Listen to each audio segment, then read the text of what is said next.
life comes with so many chaos and sometimes go to the order. So when there is a chaos, we feel challenges and we try to overcome it, and then we tend to look for orders. But when there are so many orders as well, we feel like something is not happening what we want. So See, it's very relative to you. No? Don't talk of these things as objective. When you say chaos and order, it depends on who you are. If you take yourself as the socially ordered being, the socially conditioned being, or the biologically ordered being, then even spiritual progress will appear like chaos to you. To the man who is conditioned to living in a social system, in the social order, a Rumi or a Kabir or a Krishna is a messenger of anarchy, great disorder. We'll say Rumi just brings about chaos and Krishna is deviating from all the accepted principles. So he too is disorderly. Who are you? You always define chaos and order from your own vantage point.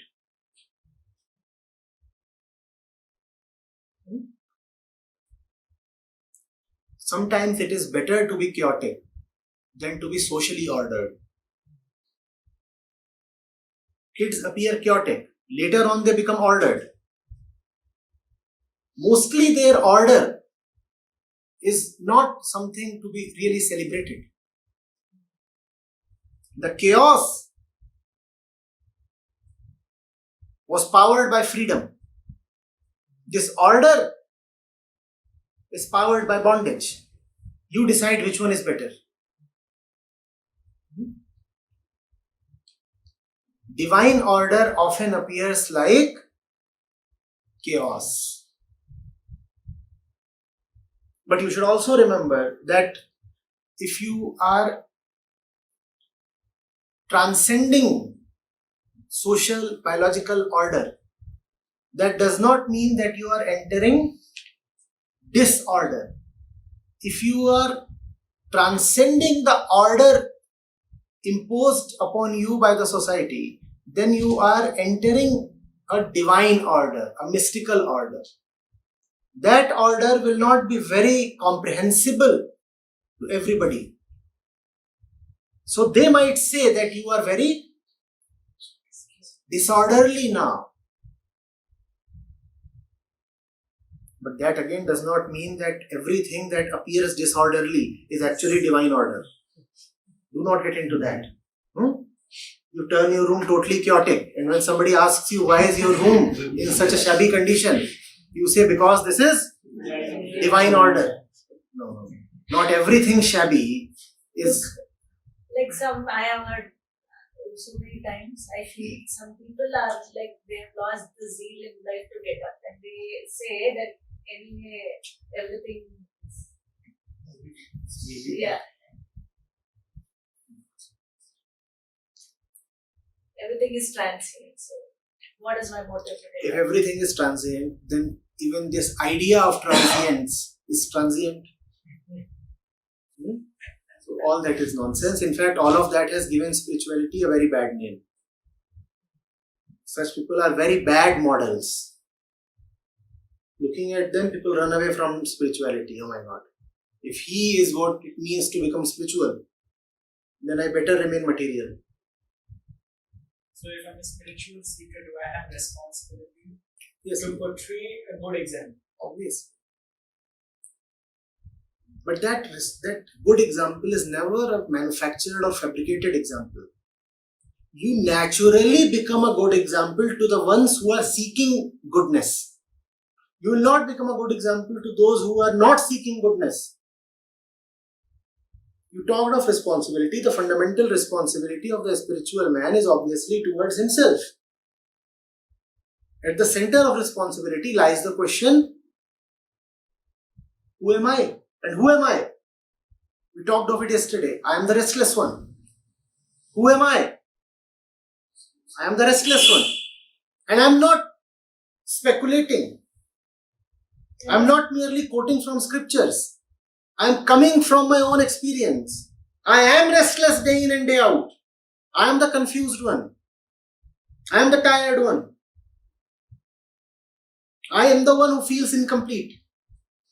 That's the one I am. If that's the one I am, what is my responsibility? What is the responsibility of the thirsty one? Find water. Full stop. That's your responsibility. Find water. And if you are seen finding water, then you obviously, naturally, effortlessly become a good example for everybody else who is seeking water. The very fact that you could obtain water for yourself becomes a great motivator to others. If he could get it, surely it is possible. If Krishna could have it, if Ashtavakra could have it, if Jesus could have it, there surely must be some glimmer of a hope for me as well. Develop the faith. You are already pursuing the truth, though in a distorted way. Nobody ever pursues anything else. Falseness is a myth. What did we say yesterday? Each of us is already a lover of truth. But we are pursuing the truth in our personal ways with an eye on self-preservation. Self-preservation. We want to get the truth and also remain intact, preserved. So it is not as if you need to develop a zeal to find the truth. You already are eager for the truth. Every single man on the street, anywhere, just anywhere, born, unborn, to be born, is a seeker of. I dare say that even plants and animals are looking for nothing but the truth. Even they are in search of liberation.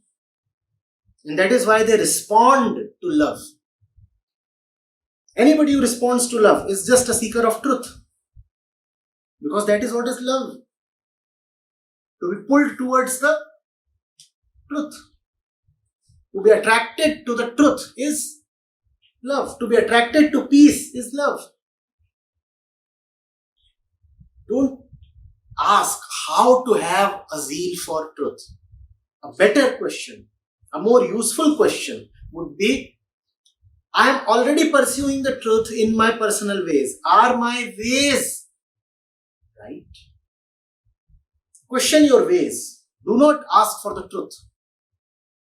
He is pursuing truth, you are pursuing truth, he too is pursuing truth, she is pursuing truth, she is pursuing truth, I am pursuing truth. Everybody is a pursuer of truth. But we all are pursuing truth in our own crooked ways because we don't want to lose ourselves in the pursuit of truth. We don't want to pay the price. We want to get truth at a discount. What is the price? Huh? What is the price of losing our current habit? Only truth meets truth. So if you are carrying anything false, you will be denied entry. So what is the price you need to pay? Drop everything that is false about you. Drop everything that is not truthful about you. The more you drop your baggage, the closer you find yourself to the... That is the price to be paid. It's a good price to be paid. It's not even a price. If you are being unburdened of unnecessary baggage, is it a price that you are paying or a gift that you are getting? Tell me. I'm moving about like this in life. This is my life. What is this? My life. And the truth is saying, please keep it off. And if you don't keep it off, then you don't gain entry. Am I being asked for a great price or am I being blessed? Answer, please. Blessed. Because most of us are so attached to this that we don't want to keep it away. And if we are asked to keep it away, we feel as if some great injustice is happening. Then we say, spirituality is for the select few. They were the ones who could keep it away. And actually they were irresponsible also. I am the responsible one. I'll keep carrying my cancer. What is this? A cancerous lump, a tumor. Why are you carrying it on your head? Rather in your head. You said we are like sense is the priority in this part. We always prioritize us. Thirst. You are already thirsty. You need not look for truth as a passion, as an interest. You have to look for the truth as a thirsty one looks for water. Would the thirsty one say looking for water is his hobby? No, it is not his hobby. It's a life-saving thing. If he doesn't get water, he will die. Spirituality is not a pastime. Spirituality is not a co-curricular affair. It is not something that you do on the weekends or in your spare time. It is about saving your one dear precious life. Don't waste it. Is there a difference between being selfish, that is prioritizing my needs over others, and giving? You have to figure out your real need. Your real need would always be something that would raise others as well. This too is an important question that bugs most of us. The question is, if I look after my needs, my spiritual needs that is, am I not becoming selfish? Am I not stopping caring for others? No, not quite. The one who really knows himself and therefore his real needs is a blessing to everybody. The scriptures say that a man never gets liberated alone. He and his tribe get liberated together. He has such an effect on everybody. And that effect, I say, is not deliberate. Your question. The effect that the liberated man has on his tribe. You understand the word tribe, right? Your surroundings. Your whole ecosystem, your family and your community and everybody, your country, everybody, the entire world. The effect that the liberated man has on the entire world is instantaneous, unplanned, effortless. Just by your presence you liberate. That doesn't mean that you just sit and liberate. It means that now you are somebody who will live in a way that would awaken, arouse liberation in others as well. Now that you have it, you will distribute it. And you will not need to distribute with a plan. You will not need to distribute with deliberation. You will distribute just because you breathe. Your every breath would mean a fragrance to the world. So in no way a spiritual person can, even when he's going through the journey, can cause distress in others. If he appears like causing distress to others, it would be a useful distress. He would many a times appear like causing distress to others. But that distress is a welcome distress.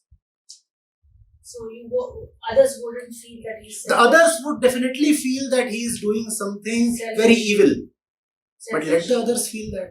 Not only selfish, I am saying the others may even declare that this spiritual person is evil because he is catering only to his own self-interest, only to his own liberation. But that is their problem. They are not liberated. So they can claim anything. They have the license. Why do you grudge them? So tomorrow if I am pursuing a spiritual journey, I am not obliged to stop that journey because somebody else. You are not obliged to. But then, no, you are not obliged to stop for them. But then you may have the compassion to stop for them. Please understand this. These are two different things. He curses you. And you may feel like coming up to him, walking up to him and telling him, you are wrong.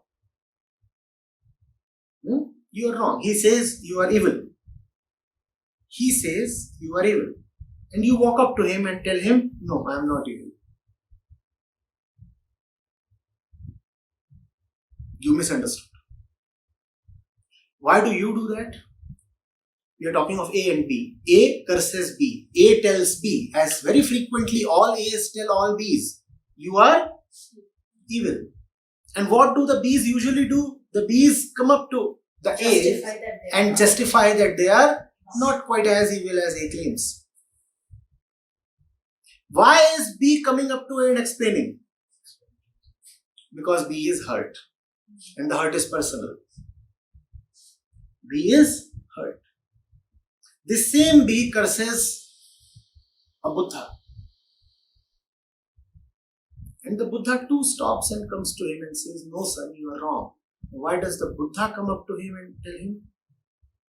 Not because the Buddha is hurt personally, but because the Buddha is full of compassion towards this person. When B came to A, she came because she had a personal grudge. Can the other person, I differentiate between Buddha coming and giving him that That advice depends on the versus other person. a hurt person coming and That depends on the other person. so How hungry he is for the truth.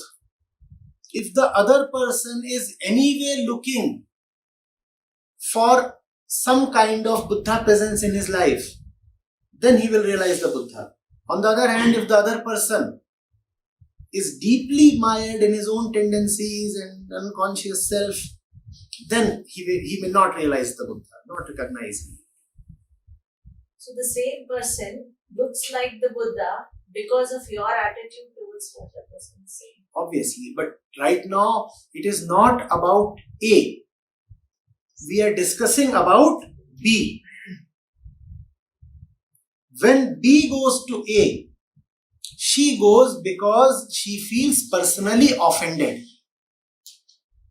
When B goes and recriminates, when B goes and protests, why are you calling me evil? Then B is defending herself. When Buddha goes to A, then Buddha is not seeking respect or approval. Buddha is not personally lowered or offended. So A can make out a difference that he has personally. It is not about A. Why must we bother so much about A? Are we A? We must forget A. If our mind is full of A, we will remain a slave of A. The Buddha too engages with the world. The Buddha too wants to correct the one who is abusing him. But he says, you must be in deep suffering. Otherwise, how could you have abused a Buddha so much? You must be in deep ignorance. Otherwise, how could you not recognize even a Buddha? And therefore, I am coming to you because I empathize with you, because I am full of compassion for you. The abuses that you are throwing to me prove that you are the strongest claimant to my compassion. If there are 6 patients, to whom does the doctor rush first? The one who is in the worst shape, the worst situation. The one who can abuse and hit even a Buddha is surely the patient who is in the worst condition. So the Buddha would never leave him. That does not mean that the Buddha has gone to him because the Buddha is offended or hurt. That means that the Buddha can see that the very fact that this fellow is abusing even a Buddha proves that this fellow is in very, very bad condition. Now this fellow cannot be left, and if the Buddha goes to him, this fellow gets another opportunity to slap the Buddha. And the Buddha will bear the slap because he is a Buddha. Or he may not always bear the slap. Sometimes it might be the best way to slap the fellow back. Depends. We better leave it to the Buddha. Not to be.